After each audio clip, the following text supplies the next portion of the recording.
Hello, welcome to all of you again. Now we are going to discuss graphical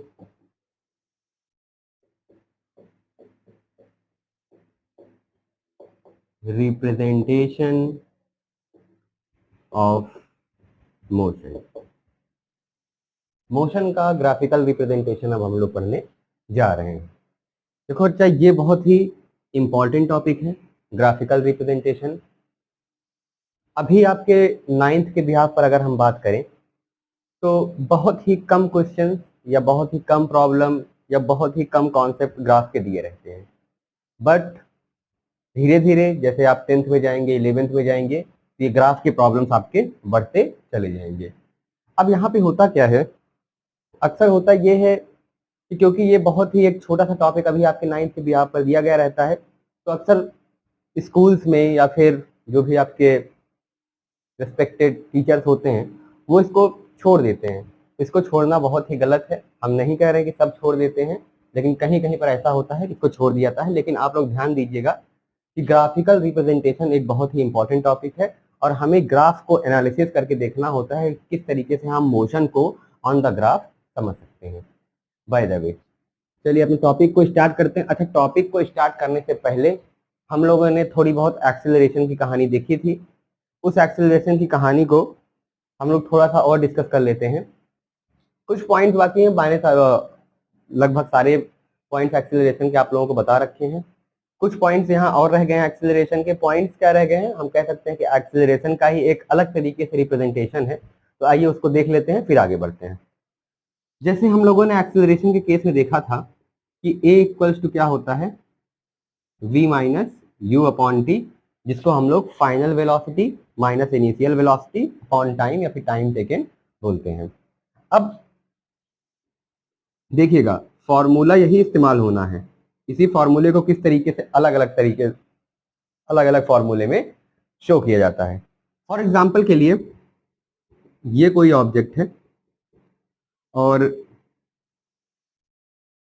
इस object की इस particular, चलिए point ले लेते हैं, ये ए है और ये बी पॉइंट। तो इस ऑब्जेक्ट की ए पॉइंट पर जो वेलोसिटी है वो कितनी है, v1, और टाइम यहाँ पे कितना रहेगा, t1। तो वेलोसिटी v1 और टाइम t1। बी पोजीशन पर यही ऑब्जेक्ट यहाँ से यहाँ पहुंच गया। अब जब ये ऑब्जेक्ट यहाँ से यहाँ पहुंचा तब हमने देख लिया कि इसकी वेलोसिटी कितनी हो गई, v2, और टाइम क्या हो गया, t2। अब इस केस में एक्सेलरेशन क्या होगा, उसके लिए देखिए हम लोग क्या करते हैं। सिंपल सी बात है, ये हमारी क्या है, इनिशियल वेलोसिटी। इसका मतलब ये क्या हो गया, एक तरीके से हमारा u हो गया। ये क्या है, हमारी फाइनल वेलोसिटी, तो ये क्या हो गया, v हो गया। अब हम लोग करते क्या है, फाइनल माइनस इनिशियल। तो फाइनल कितना है, v2, और इनिशियल कितना है, v1। तो v2 माइनस v1 अपॉन, अब देखिए टाइम चाहिए हमें। यहाँ पर टाइम देखिए लिमिट्स में है भाई, ये पहली लिमिट हो गई, ये दूसरी लिमिट, तो ये अपर लिमिट और ये लोअर लिमिट। तो करते क्या है पता ही है ना, बड़े में से छोटे को माइनस करते हैं। तो t2 माइनस t1, ये हो गया आपका एक्सेलरेशन का एक और फॉर्मेट। क्लियर।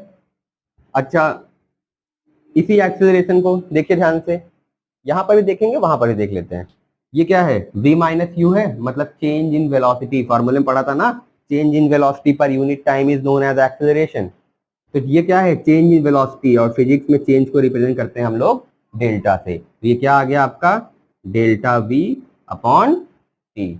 या फिर इस फॉर्म में है, देखो यहाँ पर वेलोसिटी चेंज हो रही है, इसको बोल सकते हैं हम लोग डेल्टा v, और देखो टाइम भी यहाँ पर आपको एग्जैक्टली जैसे यहाँ से यहाँ पहुंचने में मान लो वो कह रहा है कि 5 सेकेंड लगा, 5 सेकेंड। तो इसका मतलब t की वैल्यू कितनी हो गई, 5 सेकेंड। t की वैल्यू हो गई आपकी 5 सेकेंड। मान लीजिए कुछ इस तरीके से दिया हुआ है कि पहले जो है टाइम 1 था, मतलब 1 सेकेंड में वेलोसिटी v1 थी, और फिर 6 सेकेंड में वेलोसिटी कितनी हो गई, v2 हो गई। तब देखिए यहाँ टाइम लिमिट्स के फॉर्म में आ गया। तो हम लोग क्या करेंगे, बड़े में से छोटे को माइनस कर देंगे, मतलब 6 माइनस 1। तो तो अगेन फिर कितना आएगा, 5 ही आएगा। तो जब आपको एकदम फाइनाइट नंबर के फॉर्म में दिया है तो आप सीधे लिख सकते हैं, या फिर अगर उसकी रेंज दी रहे तो आप इस तरीके से रिप्रेजेंट कर सकते हैं। तो कहने का मतलब यहाँ पे क्या हुआ, यहाँ पे टाइम इंटरवल हमें मिल रहा है ना, टाइम चेंज होता हुआ दिखाई दे रहा है, तो वेलोसिटी चेंज हुआ तो डेल्टा वी, और टाइम चेंज हुआ तो डेल्टा टी। क्लियर सबको? तो एक नया फॉर्मूला यहाँ से हमें क्या मिला, A equals to delta V upon delta T. Clear है सभी को यहाँ तक? अब हम लोग चलते हैं अपने ग्राफ वाले पॉइंट पर। अच्छा, ग्राफ वाले पॉइंट पे चलने से पहले सबसे पहले नोट कर लीजिए इसको, आप लोग वीडियो को पॉज करके इसको नोट कर लीजिए।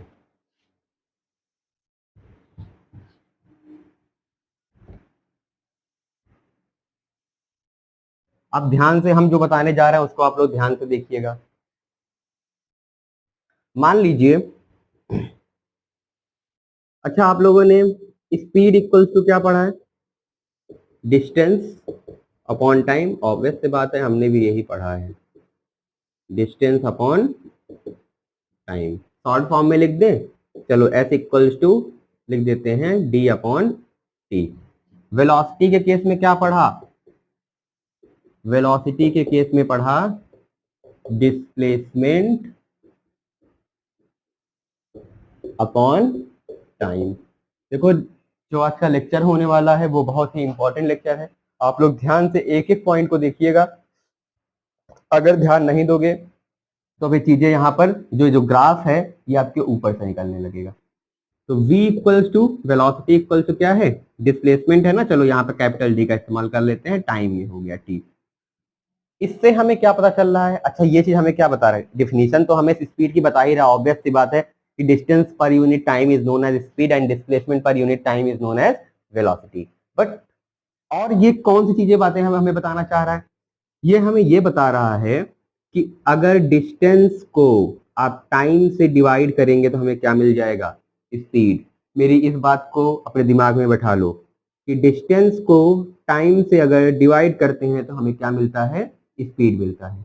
तो अच्छा, यहाँ पे क्रॉस मल्टीप्लाई कर सकते हैं ना, अगर स्पीड को टाइम से क्रॉस मल्टीप्लाई यहाँ पे कर दें तो हमें क्या मिलता है, डिस्टेंस मिलता है। मतलब मल्टीप्लिकेशन के केस में हमें मिलेगा डिस्टेंस, और डिवाइड के केस में जब हम इन दोनों को डिवाइड करेंगे तो हमें क्या मिलेगा, स्पीड मिल जाएगा। क्लियर है? अब देखिए, वैसे ही यहाँ पर डिस्प्लेसमेंट को टाइम से डिवाइड करेंगे तो हमें क्या मिलता है, वेलोसिटी मिलता है। और अगर वेलोसिटी को टाइम से मल्टीप्लाइड कर दें तो हमें क्या मिलता है, ये हमें मिल जाता है डिस्प्लेसमेंट। ये हमने अभी क्यों बताया, हाँ ऑब्वियस बात है, पता है आप लोगों को सर, बेसिक सी चीजें हमें दिखाई दे रही है।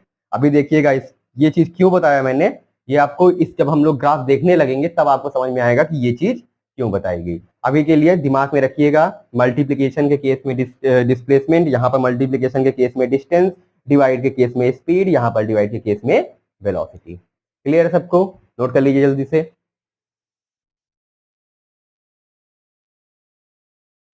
नोट हो गया? चलिए इसको रफ करते हैं।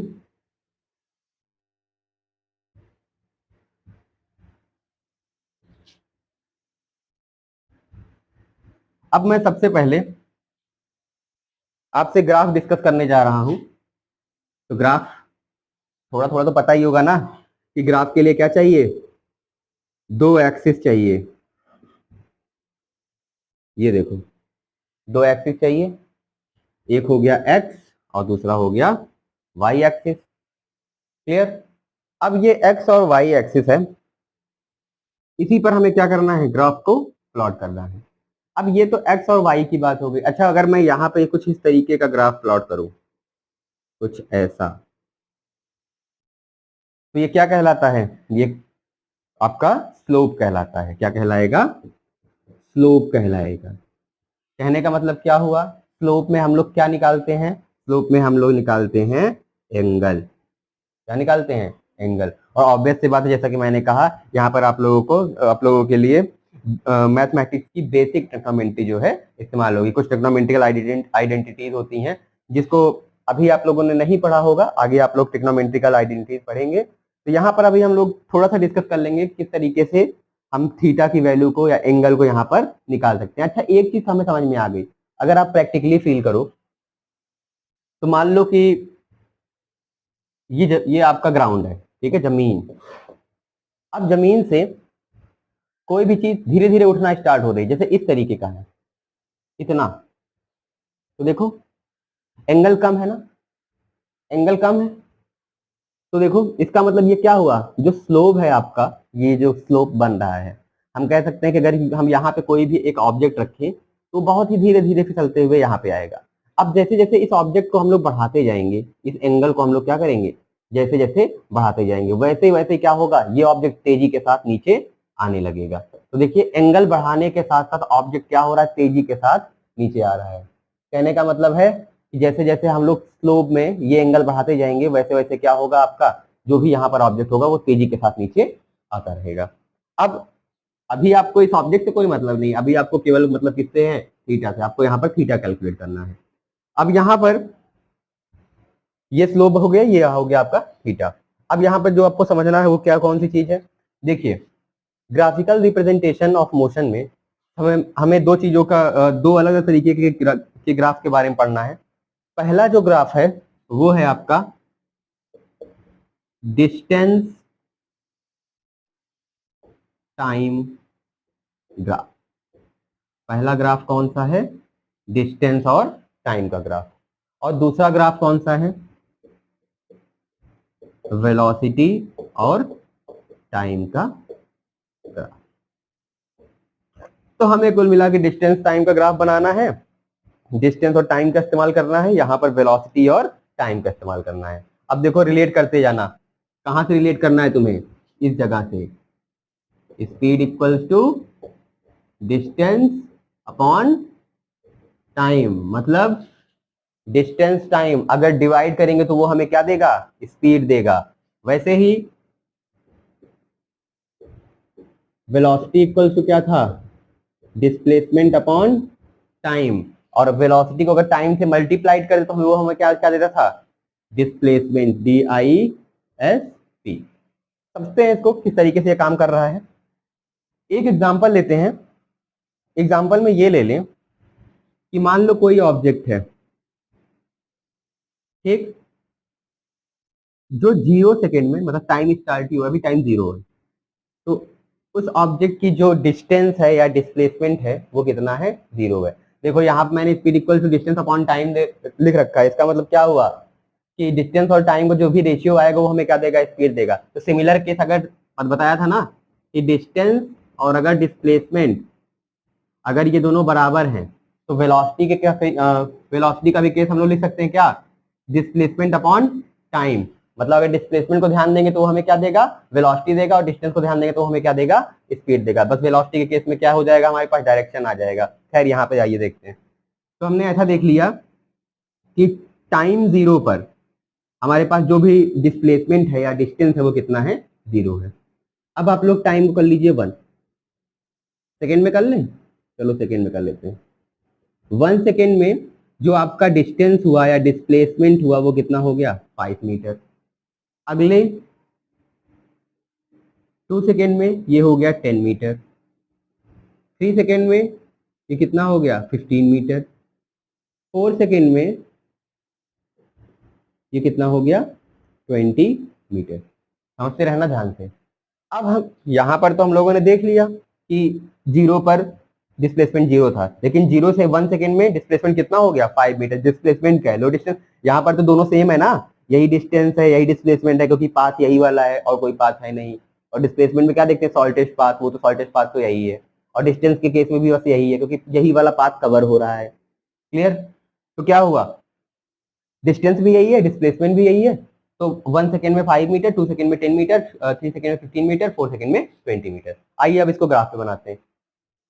एक्स एक्सिस पर हम लोग ले लेते हैं टाइम, क्या ले लें, यहाँ पर टाइम ले लें। और वाई एक्सिस पे ले लेते हैं, ये हमने क्या मान रखा है, डिस्टेंस। चलो अभी के लिए तुम्हारी इच्छा के लिए हम लोग मान लेते हैं डिस्टेंस। स्पीड, ऑब्वियस बात है, अब डिस्टेंस और टाइम बना रहे हैं तो क्या देने वाला है, हमें स्पीड देने वाला है। अब देखिए कैसे स्पीड देगा, इसको चलिए हटा देते हैं अभी के लिए। यहाँ पर भी मेंशन कर लें टाइम को, ये 0 था, ये कितना था 1 2 3 4। देखो हम लोग नॉन स्केलिंग कर रहे हैं, मतलब स्केल का इस्तेमाल नहीं कर रहे, तो हो सकता है थोड़ा सा आगे पीछे हो जाए, उतना आप लोग अंडरस्टैंड कर लीजिएगा। फिर कितना है डिस्प्लेसमेंट, कितना हो रहा है, ये है डिस्टेंस, सॉरी डिस्टेंस मान रहे हैं ना, चलो डिस्टेंस देते हैं। तो ये हो गया हमारे पास 5 मीटर। फिर नेक्स्ट कितना है 2 सेकेंड में 10 मीटर। फिर कितना है 15 मीटर। और फिर कितना है 20 मीटर। क्लियर। अब देखिए यहां पर जब टाइम 0 था, भैया ये टाइम ही था ना, ये क्या था टाइम था, और ये क्या बता रहा है डिस्टेंस या डिस्प्लेसमेंट, इसी को बोल रहे थे।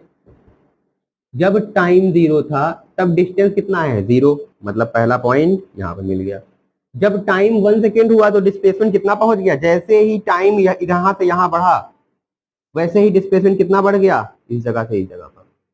तो अब इसको आप थोड़ा सा ऊपर बढ़ाइए इस तरीके से, और इसको थोड़ा सा आगे बढ़ाइए, और जिस जगह पर ये दोनों कट करें वहां पर इस तरीके से आप तो पॉइंट कर लीजिए। क्लियर। जब आपका टाइम 2 सेकेंड था तब ये कितना हो गया 10 मीटर हो गया। इसको भी इस तरीके से आगे बढ़ाओ, इसको ऊपर बढ़ाओ, ऐसे इस तरीके से करके ये यहाँ पे मिल गया। फिर जब आपका टाइम कितना था 3 सेकेंड, तो 3 सेकेंड में ये कितना पहुंच गया 15 मीटर। और जब आपका टाइम कितना था 4 था, तो ये देखिए कितना पहुंच गया आपके पास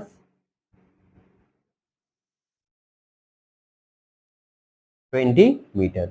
अब देखो इस डिस्टेंस को इस टाइम से डिवाइड करेंगे तो क्या मिलेगा, स्पीड मिल जाएगा। तो देखो इन सारे पॉइंट्स को आपस में मिला दो,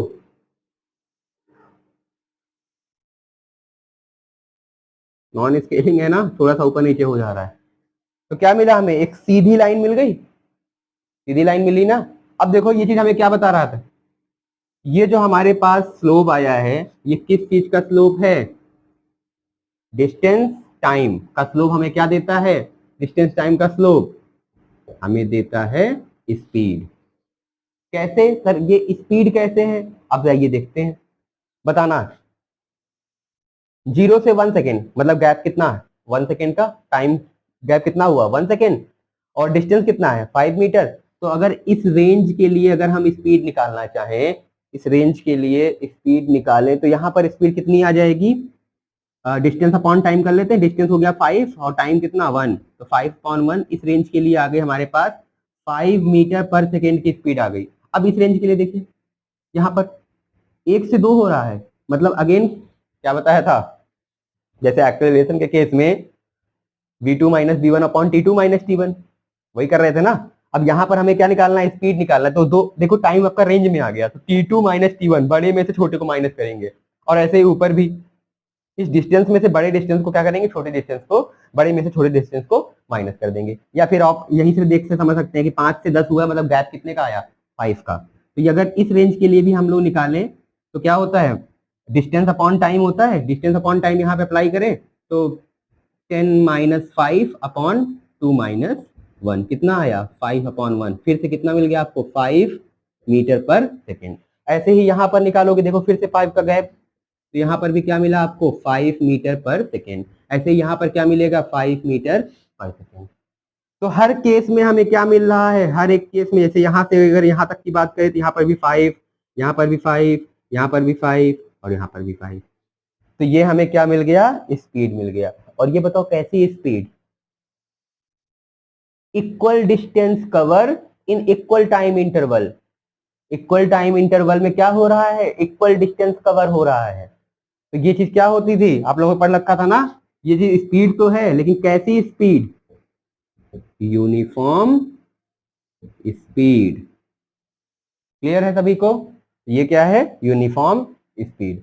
अब आप कहोगे सर हमें ये पता करना है कि टोटल कितना डिस्टेंस ट्रेवल किया, टोटल कितना डिस्टेंस ट्रेवल किया। तो याद रखो जब भी ग्राफ के केस में आपको डिस्टेंस निकालना हो, क्या निकालना है, स्पीड निकालना था, तो डिस्टेंस को टाइम से डिवाइड कर दिया। भैया ये देखो कुल मिला के क्या कर रहे हैं, इस वाई एक्सिस को हम लोग किससे डिवाइड कर रहे हैं, एक्स एक्सिस पर टाइम है, वाई एक्सिस पे क्या है, डिस्टेंस है। तो ये हमें क्या दे रहा है, स्पीड दे रहा है। और इस चीज को हम लोगों ने क्या बोला था, याद है ना आपको, स्लोप बोला था।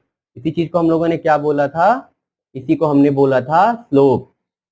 अब कहोगे सर अभी एंगल का फैक्टर बाकी है, हाँ ऑब्वियस सी बात है एंगल का फैक्टर बाकी है, एंगल भी निकालेंगे। लेकिन चलो पहले तुम्हें ये क्लियर हो गया ना कि डिस्टेंस अपॉन टाइम, कि डिस्टेंस को टाइम से डिवाइड करेंगे तो हमें क्या मिल जाएगा, स्पीड। ये देखो स्पीड मिल गया। और कैसी स्पीड, यूनिफॉर्म स्पीड, क्योंकि यहाँ पे हम लोगों ने डाटा ही इस तरीके का लिया था।